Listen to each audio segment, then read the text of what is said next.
like that? You like that?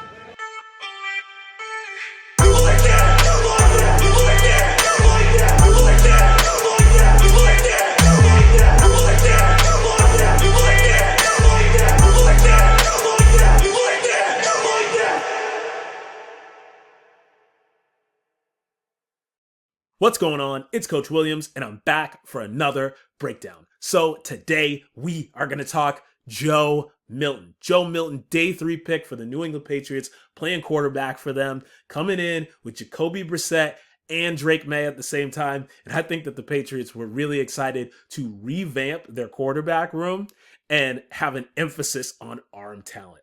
All 3 of those guys have really big arms. Bailey Zappi looks to be the odd man out, so who knows how long he'll remain on the team. But I think that they're really focused on having guys that have physical tools. So I wanted to break him down, give my thoughts on him, and just give my thoughts on the overall quarterback room in general at the end of the video. So let's get right into this one right here, okay? So on this play right here, they are in the red zone, and Alabama has all these guys up at the line of scrimmage. What do you think's going to happen? It's cover 0 blitz, all right? Cover 0 blitz, so some guys get through, and Milton does a really good job, like we talked about with May, of drifting away from that pressure to buy himself some time, and then throws this corner route. And one of the things that doesn't come up a ton on film with Milton is throwing the ball with touch, but this is a really impressive touch throw for a touchdown.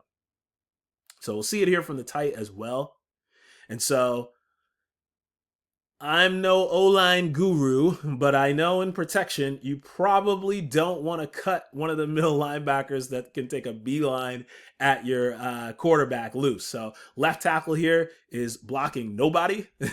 He's blocking the ghost defender over here. So Milton has a guy in his face, but he's not fazed by it, doesn't panic, just drifts and throws this ball with some touchdown. So impressive throw right there, all right? So now, what does he need to work on, okay? So they come out and they're in quarters coverage here. So they're putting this triangle over this stack formation here. And what they're going to do is this corner is going to take the first guy that goes immediately outside.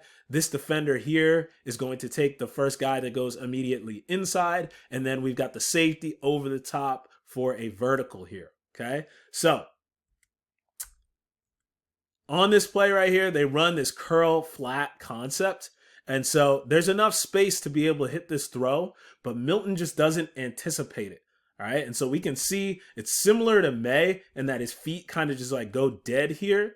And he's just kind of waiting and sitting on his back leg. You want to be a little bit more active than this, hitch, and then be able to throw or take more steps in your drop. I'm not in their playbook, but he's got stone feet here, and he should be able to anticipate this throw and make it, because this is NFL open, right? You got to be able to anticipate this throw, especially with his arm strength, and make this a completion. But what does it turn into? A sack. All right. So next play here. Oh, no, we're going to go from the tight here. So again, we can see with Milton's eyes, his eyes are over here and then they come back this way. So again, I'm not in their playbook, but that doesn't make a ton of sense, especially with the wide splits that they have to have the full field read. Usually you're going to cut the field down if they've got these wide splits like this. So not sure what he's looking at. And then he gets to the top of the drop and he's just sitting there waiting, and he just gets out of rhythm. It just like totally takes him out of rhythm. Okay. So like I just said, look at these wide splits, right? Huge, massive splits here, okay? This is not NFL football. You know, the spacing is never going to be like this in the NFL, like on a consistent week-to-week basis. Maybe you throw some things in there to throw a wrinkle at somebody, but it just makes it way too hard to, 1, read the field, and 2, the hashes are a lot more narrow in the NFL. So you don't get as much of an advantage of it. So really wide splits here. And so what they're running, what Alabama's running here, is they're running cover 3, okay? So they're running this cover 3 concept, and the Volunteers have post wheel going on here, okay? So when it's cover 3, usually what this corner is going to do is he's going to pin the post, and then the overhang defender here is going to have to run with the wheel, okay? And so I don't know if you can tell by looking at this guy that's the overhang defender here. I don't know if he should be covering any slot receivers, okay? So they know they got him dead to rights on this play. And so Milton throws this thing out here. Touchdown, right? Big throw from Milton. Shows off the arm strength here. But one thing is he knows he's got him dead to rights. And so it would be better if he just threw this ball with a little bit more anticipation. The corner is going away. He's got this guy beat, right? He's got to step on him. So throw it with a little bit more anticipation. And, he's got a big arm, so he can do that. But just to be a little bit more polished and a little bit more in rhythm, you want to throw that ball when you get to the top of your drop. All right. So we can see this here. Gets to the top of his drop. A hitch is fine, but he does 2 hitches. And it's fine. It's a good throw. It's a good completion. It's a good touchdown there, right? But either way, just to get it more of a rhythm for the game, it would be better for him to throw that a little bit more on time. He's got a big enough arm, though, that it doesn't matter. The guy can keep getting deep down the field. So we'll see that here as well, okay? So we got this slant slide concept that kind of gets muddled by the defense here. And so, again, if we look at Milton's feet, he just kind of gets to the top of his drop and it just kind of goes dead here. You want to throw this ball with some anticipation, right? You got this guy beat here. You want to throw the ball with anticipation. A little late, gets out of rhythm, airmails the throw, right? So him and May have some of the same issues. They have some of the same problems, okay? But they also have some of the same talent as well, right? Same arm strength. Okay, so Joe Milton here, wide splits. He's got the slot receiver. He knows that he's got leverage on this overhang defender here. He's running an out route so he can throw this ball. Doesn't throw it with anticipation, which is okay, but fires that thing in there. 54.4 miles an hour, one of the fastest throws that we have charted in all of draft season. So good read from him, and then impressive arm strength. Throwing the ball outside the numbers, 54.4 miles an hour. All right, remember when we were looking at Jaden Daniels and he's throwing these balls outside the number is 39 miles an hour. It's almost 20 miles an hour faster. So huge arm on Joe Milton. All right, so I show you this one. So we've got this little bootleg here. So he boots out of the pocket. And so he's looking, move this. He's looking here to read this concept out, right? So we got this flat route and then we got the go route here. Nobody's open, but similar to May, we got the backside dig here. He's got his backside dig. So he should just progress to that and then throw this ball with a little bit of anticipation. But instead, he holds on to it for a little bit longer. And so this little flat route turns into a wheel route, scramble drill.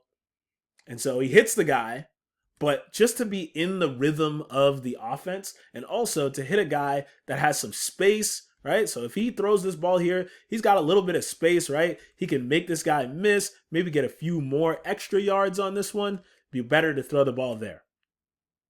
But either way, it's a completion. All right, so the next thing I want to talk through is he and Michael Penix both came into the draft and had the biggest hands in the draft, and they both will be tied for the second largest hands in the entire NFL at 10.5 inches. Penix does a really good job of controlling the football with his hands and making hands throws.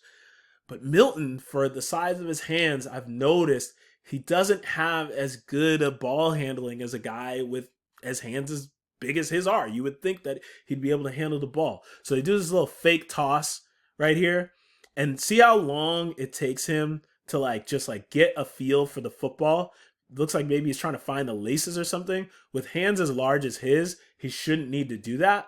And that allows the defender to get in on the play and tip the ball and knock it away, right? So he should be able to just fake that thing and then just grip that ball and throw it.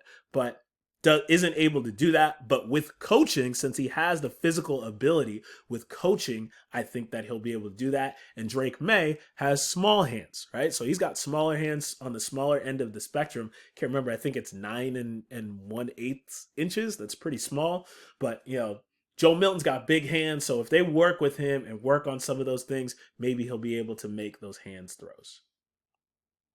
All right. So next thing I wanted to talk through was something that I felt about him and then also felt about Drake May.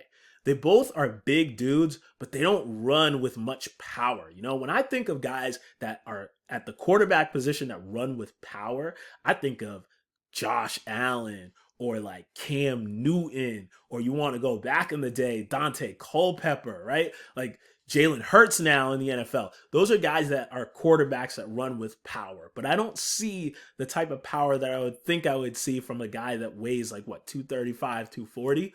So you'll see it on this play. They are running this outside zone, lead quarterback zone play here. Okay. And so Dallas Turner fights through and gets an arm on him, and it makes him lose that just like little arm tackle makes him lose his balance, and then he falls over his offensive lineman. And you can see, when I see this play and I think of like Cam Newton is not being impacted by that level of contact. He's going to be able to get through this, and then he's going to be one-on-one in space with Terrion Arnold, who is 180 pounds. That man is getting dragged into the end zone like a tow truck, right? If that's Cam Newton, Josh Allen, those types of guys, there's no way that they're going down this easy, right? So for a guy with his size, I'd like to see him run with more power. So on this one, I think this is a speed option just because of the relationship with the back. Before it looked more like he was lead blocking. It looks more like a pitch relationship. So I think that this is speed option. He's keeping the ball, and then he comes in here and he puts a lick on this defensive lineman and knocks him back a little bit, but he just doesn't have the power to drive his legs and push the pile. And like, I'm telling you, man, if you don't remember Cam Newton, watch Cam Newton in his prime. He was pushing that pile. There was no way that he was going to go down this easy. So I just don't see the power in his game as a runner. I'd like to see a little bit more. Okay. So again, this one, draw play here. Okay. So we got this draw play going. So he steps up, gets in here, and then again, just like a little arm tackle from Dallas Turner, and it just brings him down, like goes down way too easy for his size. I'd like to see him run with a little bit more power. And so on this one, I think this is the last play here.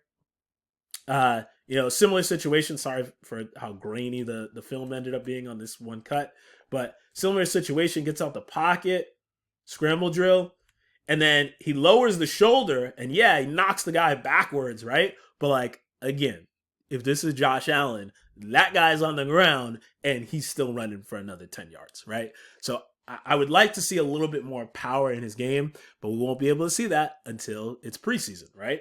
So similar thing to Drake May. When you watch Drake May's film, there's not a lot of like running people over. And to be fair, you don't want your quarterbacks running people over consistently, but just for guys their size, I'd like to not see them go down so easy, right? So I think that this was a very strategic move by the Patriots to draft Joe Milton after they drafted Drake May, because he is going to be able to go throw for throw with Drake May. Like, if we're just talking pure arm and arm talent, he's up there with Caleb Williams. He's one of the best throwers in the entire draft, right? So he has more arm talent than Drake May. That is just a fact. He's got the best arm talent in the draft probably, right? But there are issues with his game. There's issues with his consistency and stuff like that. So it's similar to Drake May in that. And I think that what they're doing, or maybe they're doing it on purpose, or maybe this is going to be a product of having these two quarterbacks on the roster, is it's going to force Drake May to not be the guy in practice that like, ooh, wow throw here, wow throw there, right? Because Milton is going to make just as many wow throws as him. It's going to be, can you be more consistent than this guy? This guy's got more arm talent than you, but can you be more consistent? Can you make the right checks? Can you make the right calls? Can you see things post-snap, right? That's Drake May's issue. He sees everything pre-snap. He sees the blitz pre-snap and all that stuff. But post-snap, when the picture changes, he has issues. Can you be more consistent than Joe Milton in those aspects of your game. So I like that these two are going to be on the same team together. And also, it looked like they struck up a friendship during the combine. The two of them, they were hanging out, right? When Milton made that like crazy 70-yard throw, he was the first guy to go in there and dap him up, Drake May. So like, I think that there's a nice little synergy that the two of them are going to have, along with Jacoby Brissett, who is also a very physically, from an arm talent standpoint, impressive quarterback as well. So they got three guys that can throw the ball a country mile. Bailey Zappi, I think that your time in New England is coming to an end. All right. So that's it for this video. I'm super excited for them in minicamp to make some impressive throws. I'm sure stuff is going to be trending on social media. But if stuff that's really interesting happens during minicamp, you know you're going to want to come back for more breakdowns. So as always, you know what it is. It's Coach Williams, Ball Hawks. We fly. I'm out. Peace.